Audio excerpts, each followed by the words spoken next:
Hey, everybody. Welcome back to Loan Officer Life, Hustle, Heart, and Home Ownership.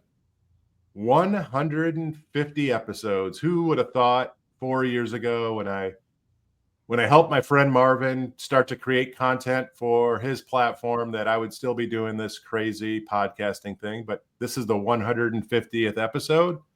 Couldn't think of a better pair to have join me for this momentous occasion.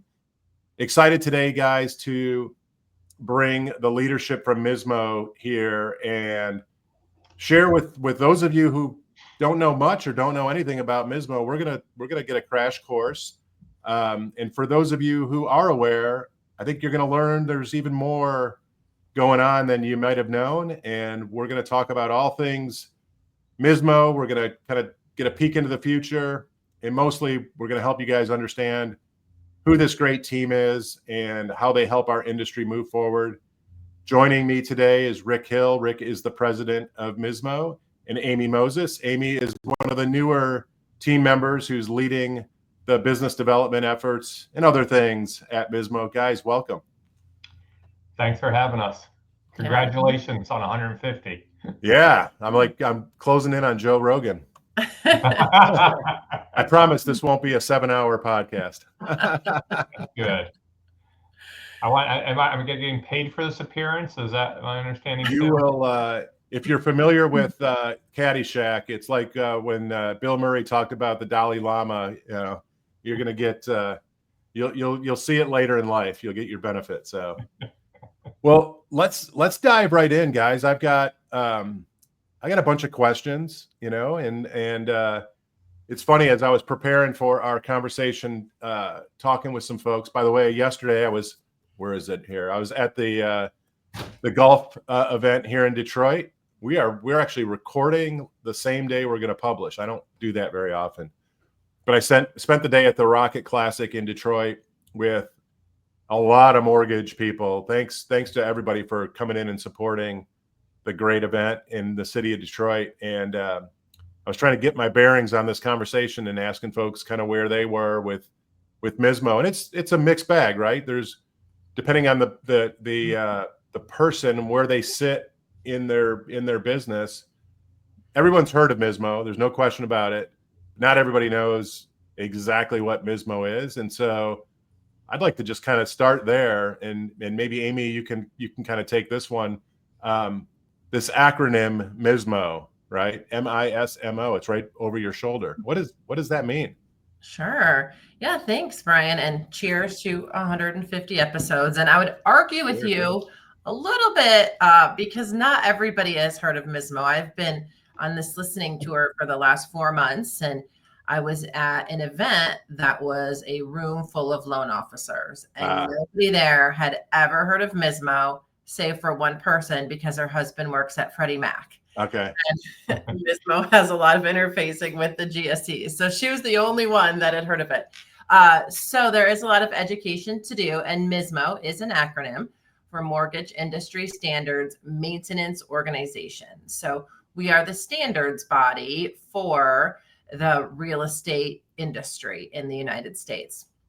A lot of people also don't know that we are a subsidiary of the Mortgage Bankers Association.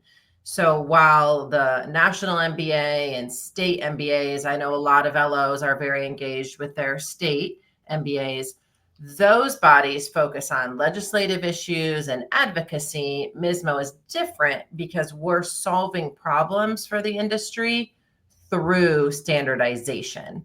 So it's a very different type of organization. And the value of MISMO lies in its role to create a universal language for exchanging data. So when all the different participants in the mortgage industry, which we all know there are a lot, and if we try to explain it to any of our family members or friends who don't work in the industry, they're like, why is it so complex? Right? When we're exchanging data from lender to servicer to investor and the regulators and the vendors, we're creating that common language for that data to be exchanged between all of those parties. So that's just kind of a little mini snippet on who MISMO is and what we do. And we'll, of course, dive into some more details and give you some examples. I love it. Yeah. And you talk about the data standardization, and I always try to get it down to the lowest common denominator. I'm not loan officers out there. I'm not calling you the lowest common denominator. But when we talk about like the loan transaction, right? The traditional application through closing, which is for the most part where most loan officers live. Can you guys just give us a few examples, and we're going to go deeper on this, but just give us a few examples where in that part of the process, even maybe the initial loan application, especially today with point of sale, kind of how MISMO supports that part of the process. Maybe I'll start with it, and Amy, please weigh in. I want to talk about something kind of basically at its core is Amy said something about language, and I think that's important. We all use the same terminology today, and the words actually mean the same thing today. And I say it that way because when I started in this industry 35 plus years ago, it's hard to believe that far back, we would sometimes use the same words, but they would actually mean different things. I was at Fannie Mae, and this was my introduction to it, working in systems, and an origination system might have the same term as a servicing platform, but they actually meant different things. And so you had different data, and we didn't know that at the time, right? And so that was my introduction to it is, across everything. We talk, the words all now mean the same thing, from the time a loan officer is talking about a product and what, this 7-1 ARM, right? What does that actually mean? But it not just means that. And so I'm going to extend where you talked about it. So it means the same thing to the investor in a security in Japan too. Right. And that's to me the miracle of MISMO is the words all mean the same thing. So the liquidity, that we experience, right? The ability to sell the loan to whoever we want to sell it to after, right, the loan officer originates it, to whoever invests over time. We're all talking about it exactly the same way now. Yeah, there's nuance, right? There's always still nuance to the world. But to me, that's that really quiet thing that maybe people don't, who've only been in the industry a couple of years, don't remember back in the day, right? Yeah. Or if you were doing a Ginnie security versus a Fannie security, right? You were trying to sell, right, into something. It wasn't the same. So now you go into it when you deal with things like, credit or any of the automated verifications up front, it's the same. You can go from vendor to vendor. It's the your illustration of like an investor in Japan as an example, buying a bond, buying an MBS, whatever, is a great visual for me, because pre-MISMO, somebody somewhere had to translate all of this stuff through the process, right? And if we think it's convoluted and crazy today, imagine a world where not only did you have to manufacture this loan, but then you had to, along the way, translate the meaning of terms for the constituents that were receiving this asset down the line, right? Yeah, it's pretty amazing, right? If you think back, MBS didn't exist until, right, the latter 70s, right? And well, at least in mortgage, right, and everything. And so it's been a really big change, but being able to have that common terminology, common language across the board has really increased that liquidity. Anybody can buy a security and they know what it means, right? And I think folks, trying to tie it all together, right? It's the homeowner or home buyer, right? Way over on one side, all the way to that investor, and having that common language across all of it is what allows that loan officer, right, to do more, right? Because the hiccups, there's less hiccups in the process. Right, and for the loan officer population, from where I sit, I would suspect that the work that MISMO's done has aided and helped in speeding up the ability to bring new products to market, right? It's created not just liquidity and improved the liquidity, but having this commonality around data sets and language definitely helps speed up, bringing innovation in the form of product to the market? We work very closely with, and so product can come from anybody, right? It can come from loan officer with a new idea, it could come from a GSE, come from, you could define an evolution in FHA eligibility as new product, right? I mean, there's all kinds of things. And all of those organizations are part of MISMO. They work with us, right? We talk about it. We try to, how do you bring it in such that it can flow, right? Because we're part of this really large ecosystem that we don't all remember sometimes, right? If we're at the front, we probably don't realize that there's these folks at screens in Japan or China or the Federal Reserve or whatever who are buying these securities and selling these securities every day, right? And so understanding that if you have a new product and you want to have that same liquidity and you want to have a smooth process, you got to think about all the parties through that whole ecosystem, right? Including even a settlement attorney. Oh, this loan's different. Is there something different about it that I need to know to close the loan on your behalf, right?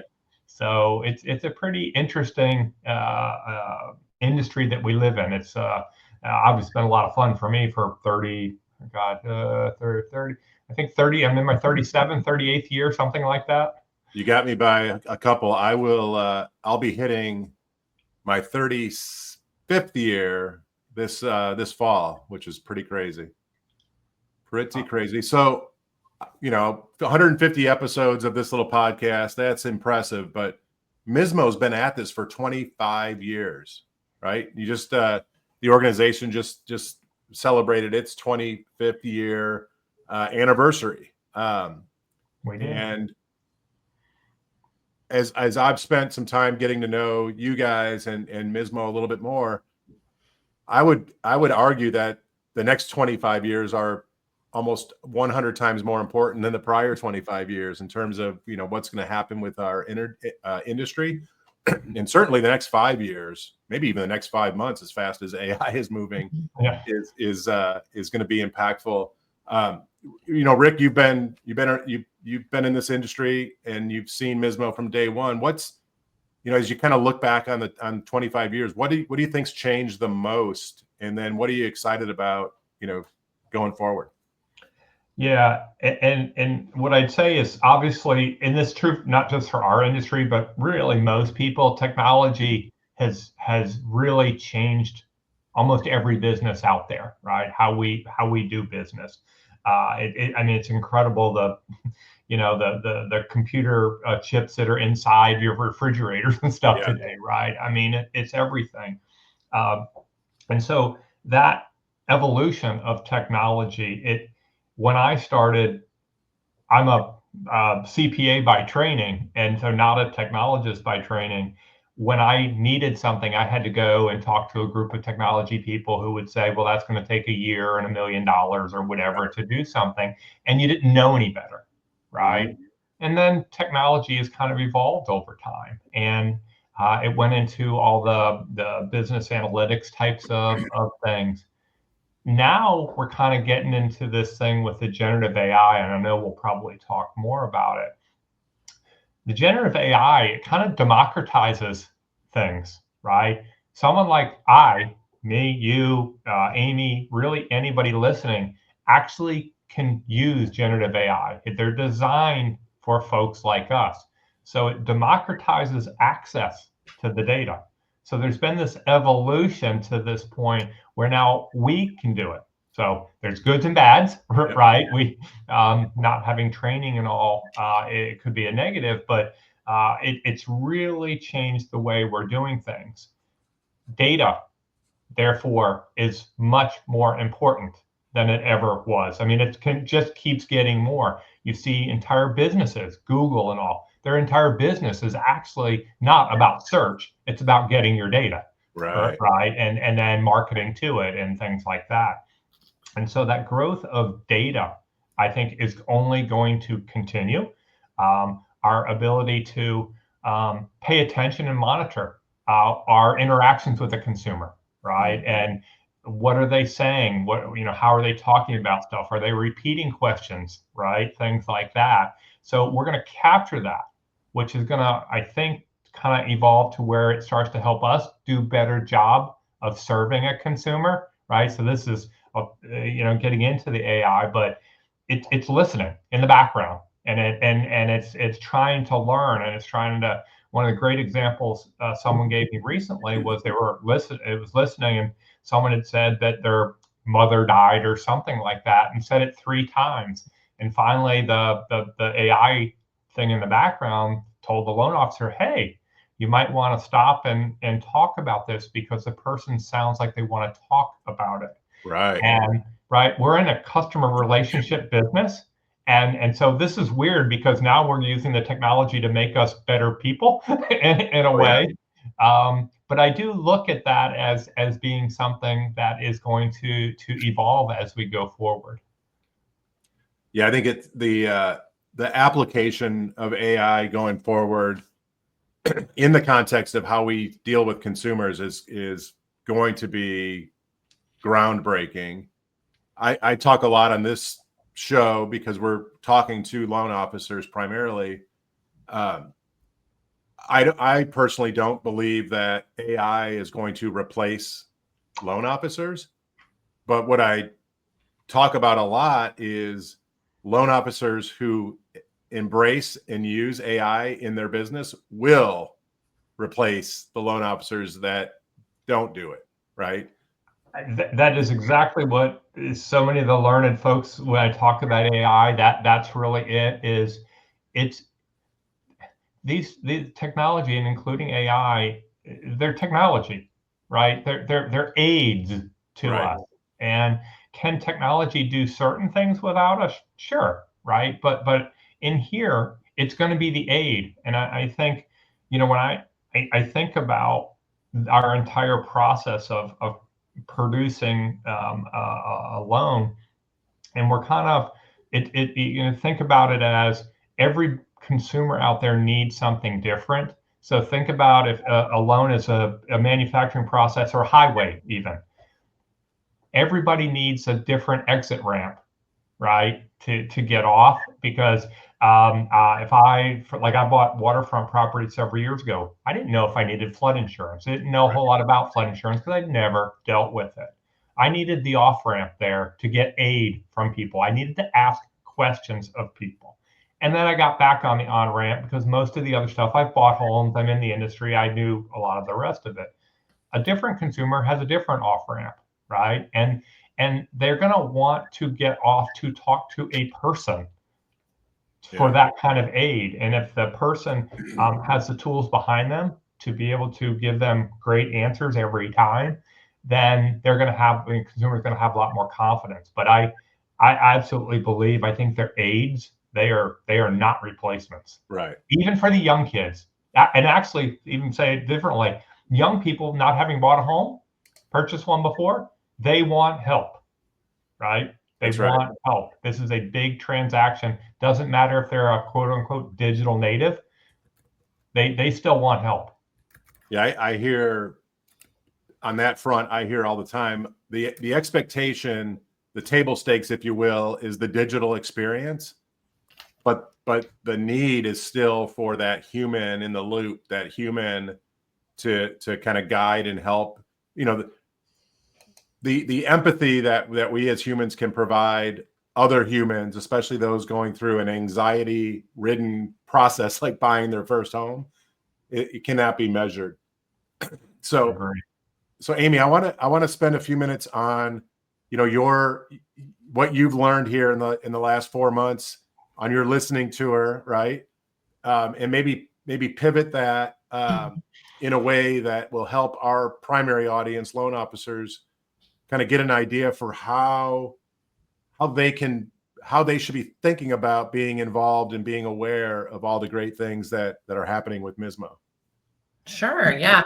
That's a great bridge from our AI conversation because, I talked a little bit at the beginning about MISMO being different. And one of the ways it's unique is we have what are called work groups. And that's really the beating heart of MISMO, is all of these work groups. And right now we have over 35 of these groups, and they all focus on different topics. Some of them are broader And some of them are more specific, digging in to solve a certain problem with something like creating a data set. And one of those groups is AI. So there's what we call an AI community of practice, where people are gathering to discuss the latest issues, trends, and then what do we need to do as a standards body around this. And so they've created a glossary of terms. They're working on a framework. And this is open to anybody, right? Yeah. Anybody can join. A loan officer. Your company doesn't have to be a member of MISMO, right? You don't have to have any certain experience or background. If you want to join, go to mismo.org. You can look through all of the work groups there, and it shows you how often they meet. That one, for example, meets once a month. The Zoom link is right on our website. Anybody can join and listen into that and participate. And that's part of the beauty of it, is the work of MISMO is done by industry participants. It's not, Rick and I, we're not making the decisions. We're not in there creating the data sets ourselves. We have facilitators that guide the groups, but the work and the thought leadership comes from industry participants. So we invite everybody listening in to take a look at those work groups and determine if that's something that you want to engage in. And even if you don't engage, if your company is a member, you can then subscribe to what we call a digest and just get information about what's happening in those groups and what the discussion points are. Yeah, I think I have, my certified mortgage banker designation. I got it way back in the old days. I probably couldn't pass today if I went through it. And as I went through that almost 20 years ago, I wasn't doing it because my job said I had to do it. My company said I had to do it. I had made a commitment to be a mortgage professional. This is the industry that I had committed to. Mm-hmm. And what I encourage loan officers to do is do something similar. Now, you don't need to go get your CMB, but if this is the industry, and for a lot of loan officers, this industry can be life-changing from an economic perspective. Certainly it's impactful for the average consumer, especially those that are just entering home ownership. We know we've seen studies that, a homeowner compared to a renter could have as much as 40 times more, family wealth because of the growing equity in the home that they own. And so if you're a loan officer and this is your profession and you're committed to it going forward, you owe it to yourself, but you owe it to the consumers that you serve to really understand the workings of the industry. And this is one of those areas I think that, I would think that a lot of younger consumers are going to start asking questions of loan officers. How does AI impact, this process, the transaction, et cetera, et cetera? Yeah. And, Brian, from a loan officer perspective, there's several groups that would be interesting. There's a title and closing group, for example, and having come off the last 3 years of my life working with the title and closing community, right? That group is very fascinating to me. And that has a lot of crossover, obviously, with what the LOs are doing. And so that's where we could use some loan officer expertise at the table in that group, because we're trying to make the groups, round it out, not just have a bunch of title companies sitting at the table talking amongst each other, right? But having different people from lenders, having vendors at the table, having the title production systems, right? And there's a group, fee modernization, that's working on, making sure all the fees are named the same way, just kind of, what alludes to what Rick was talking about earlier. And that reminded me of when I was working with a title company at my last job, and they were using our system and trying to decide, what do they call this fee, right? Like they didn't know what to call it. And so that the consumer wouldn't ask a lot of questions. Why is there this $35 fee on their statement, right? And so there was this huge confusion and discussion point. And then do they just eat the fee themselves instead of charge it, right? And that's what this group is tackling, some of the issues like that. So there's just not all these other fees on the statement, that they're clear to the consumer. And again, that's where the loan officers can offer their expertise and help those loans get to closing a lot faster. That's such a great a great point, because I can recall a day when a lot of the fees and the process were defined by business people, and oftentimes the definition was by people in the business that never interface with the consumer. And so I remember, back, it's been almost 30 plus years since I originated a loan myself, but I remember having to have conversations, and it could take 30 minutes to explain what this $35 fee is and was, right? When, let's just call it what it is, be very transparent, and have that be the definition that carries through the entire process. That's a great example. Right. And now all you hear about is, oh, with the electronic closings, the time of the closing is going to speed up, right? But then if there's something like this going on where the consumer is asking a lot of questions about what is this fee, right? Then you're losing that efficiency that you're supposed to gain. So let's stay on this kind of topic for a minute. And I think a lot of people in our industry probably feel like, well, the big companies are the ones that are steering all the decisions that are getting made, right? And I think we need to be clear that the way MISMO is structured, and Amy, you nailed this, is there's opportunities for everybody and anybody, wherever you are in the chain of command, wherever you are in the size in terms of whether you're a local, small mortgage company or a national multi-state. And the way the work groups are structured, ideally you would have this representative cross section of the industry that's involved in discovery and decisions that are getting made that impact everybody. And so as you're doing the listening tour, and also I think I've watched you also, you're doing a little bit of the awareness tour as well, right? You're kind of speaking to the benefits of MISMO and how it benefits all these players.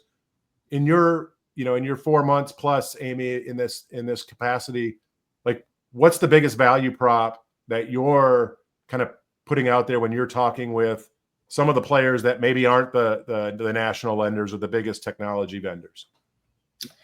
Yeah. And I want to touch on something I feel like you alluded to, Brian, which was we had our summit 2 weeks ago in Boston. MISMO has 3 summits a year where people gather for educational sessions and then in-person work group meetings to really dig in to the work for a couple of hours. And somebody who attended, it was their first time attending. And the person, I was asking, them, what do they think? How are they being received? And they said, I love it. Everybody's so welcoming and titles are checked at the door, which that was huge for me to hear that, right? Because that does mean an LO can sit beside a CEO and everybody's opinion is valued. And there's vendors that are competitors that are sitting next to each other, same thing with lenders, competitors, but they're collaborating. Right. So that's really powerful to me to hear about that collaboration. But as far as the value prop, again, when you're sitting there and you're listening to your competitors talk, to the vendors that you interface with, right? Listening to title companies, you're gaining all of this information that you wouldn't gain in your day-to-day job, right? And there's some really, really smart people sitting in those rooms, and you're helping to solve the problems for the industry. And so it's getting you out of that comfort zone of what you're doing every day and exposing you to new people. And I firmly believe that you should always put yourself in different rooms to meet new people and gain new knowledge. And that is exactly what MISMO allows you to do. And, that collaboration, I think, is so key. And it's something that's unique where, again, if you look at all of the MI companies, right, they're competitors and LOs, work with them a lot, but there's actually an MI community of practice where all the MI companies are in a room together making decisions for the betterment of the industry. And I don't want to say that's rare in mortgage, but it's not something you see a lot. And years ago, I was editor of the Rocky Mountain Brewing News, and that was something that I always commented on in the brewing industry.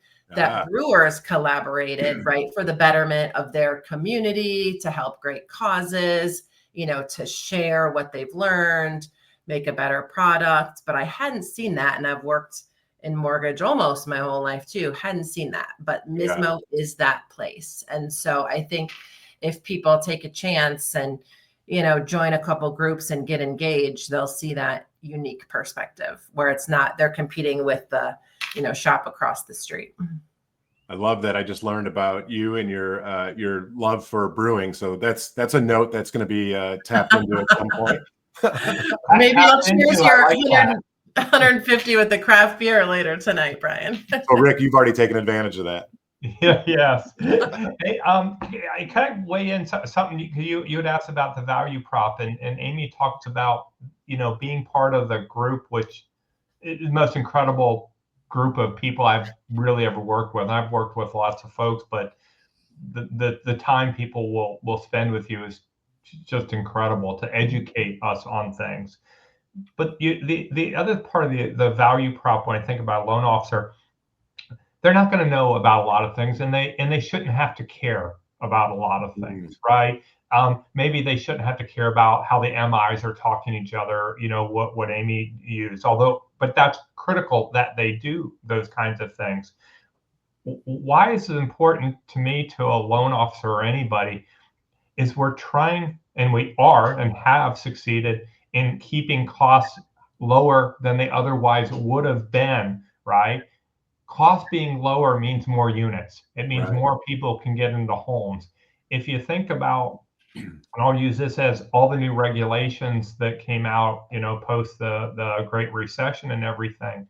If Fannie, Freddie, FHA, Ginnie, right, even CFPB with the HUD reporting, if they all hadn't used the same MISMO standards for all of this, think about the cost that would exist in the industry.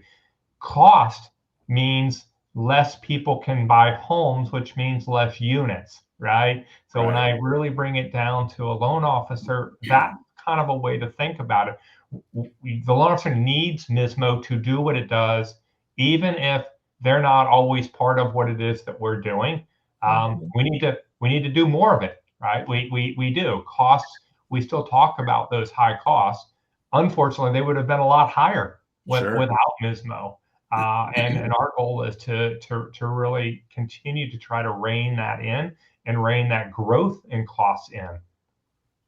No, I was going to go there. I'm glad you brought up costs, because it comes up every year. Now, part of our cost structure from a loan manufacturing, right, wrong, or indifferent, ties to loan amount. And so as the loan amounts continue to increase, the percentage, the costs that are associated or that are a percentage of, continue to go up. But we still have this checking the checker mentality as the loan goes all the way through, not just manufacturing, but post-close investor community, and gets passed from, the asset gets passed from player one to player two.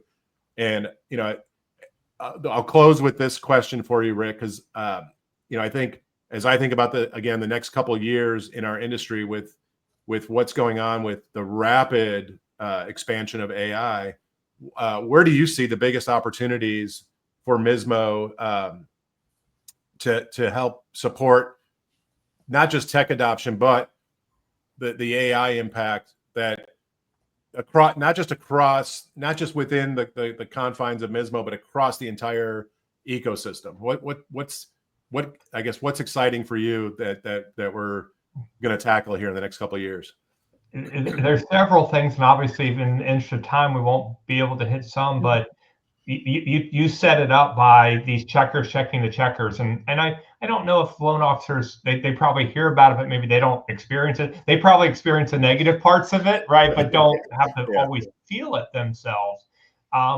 So MISMO, there's a couple of things that MISMO already has. So one is a thing called a SmartDoc, which if you've ever closed an electronic note before, it is something called a SmartDoc.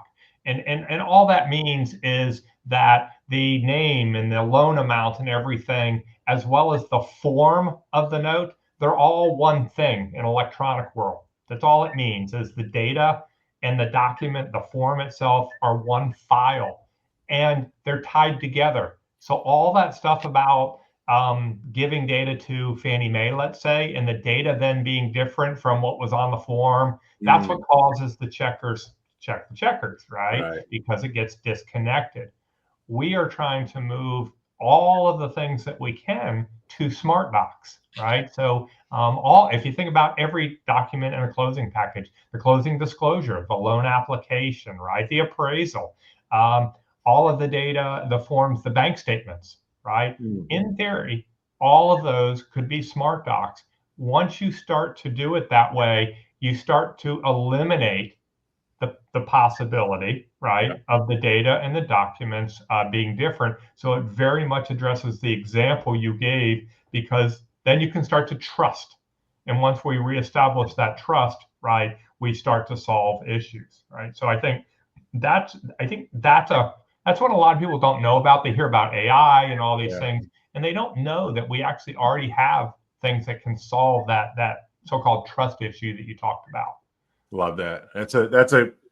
I go back to my, origination days, and even running production shops, and 6 months or 6 years post close, having something bubble back where the data says X, but the document says Y. Which one's right? Which one do we believe? Which one do we trust? And the SmartDocs is a great example of how we can, again, take some of the checking out of the process, the checking the checker. But I also think, and this may be another episode of the show altogether, that's where when you've created the whole package, when the whole package is a set of SmartDocs, now imagine the power of AI and the analysis and the diligence that can happen, through AI when you've kind of synced up the document itself and the data. Guys, thank you. Whoop, go ahead, Amy. Sorry. Oh, yeah. And Brian, I just wanted to add on one quick point there. Because of that SmartDoc, one of the things MISMO has been working on is an electronic HELOC. And Truliant Federal Credit Union, to your point earlier, that it's not just the largest lenders that are engaged, right? All sizes of lenders are engaged. They closed the first electronic HELOC and registered it on the MERS system. So that was a significant milestone for the industry that happened because of the work done at MISMO and the SmartDoc. Right. And just another example of, every type of organization being engaged. Well, and I imagine that process for the consumer to acquire that HELOC was probably extremely streamlined and condensed because of that process. Guys, thank you so much for spending a Friday morning, an early Friday morning with me. This is super helpful. I learned new things, and I'm hopeful that you, the audience, learned a little bit more about MISMO. As Amy said, visit the MISMO website, find out look for something that you don't know about today that you want to learn more about, and join one of those groups. Join and learn, and become a better advocate for your consumers by having more knowledge about the broader industry. Congratulations. Yeah, I would leave people with 2 quick action items. They can, on LinkedIn, follow MISMO on LinkedIn to always stay up to date. And also, if you do go to mismo.org, there's a subscribe button up at the top, and that will subscribe you to our monthly newsletter, MISMO Matters. So that's a great place with a quick digest where you can learn what's happening, and reach out to me on LinkedIn if anybody has any questions about getting engaged or what we're working on. Well, congratulations on 25 years of MISMO, and looking forward to the next 25. Again, Rick, Amy, thanks for spending Friday morning with me. Everybody, the next Friday is the 4th of July. We do have an episode that will publish on the 4th. Make sure you tune in there. Like, share, subscribe, do all the things you do with podcasts. And we'll come back next week on Loan Officer Live. Thanks, Rick. Thanks, Amy. Thanks, Brian. Have a great day, everybody.